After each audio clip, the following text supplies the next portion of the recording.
Ubusobanuro bw'izina Beni.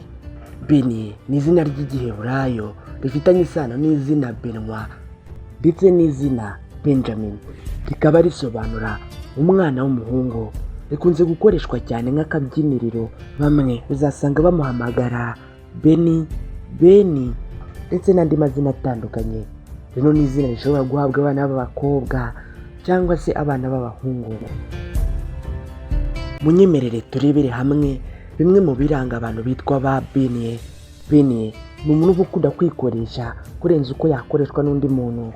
Beni ni umuntu usobanukiwe cyane n'ijambo guhozaho, kuko ibintu byose ahozaho.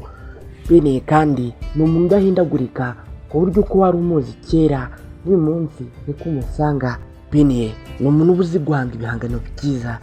Beni ni umuntu utagendera ku bitekerezo by'abandi, ahubwo agendera ku bitekerezo bye. Mu rukundo Beni akunda kuba acecetse, ku buryo utapfa kumenya niba akunda cyangwa adakunda, ariko kandi agira urukundo rw'ukuri. Beni ni umuntu udakinisha amarangamutima y'abandi.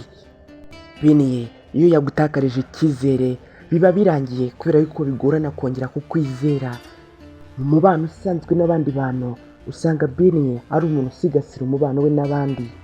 Beni ashimishwa cyane no kubona abantu bari kumwiyumvamo. Beni ni umuntu ushobora kugira ubwuzu nk'impuhwe.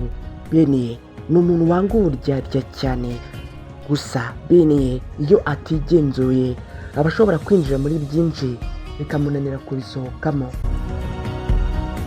Rero niba witwa Beni, uzi cyangwa uturanye n'umuntu witwa Beni, mwifurije kugira ibihe byiza. Niba uri mushya hano kandi ntibagirwe gukanda subscribe. Nitwa Aimable Niyongira, munyemerere duhure ubutaha.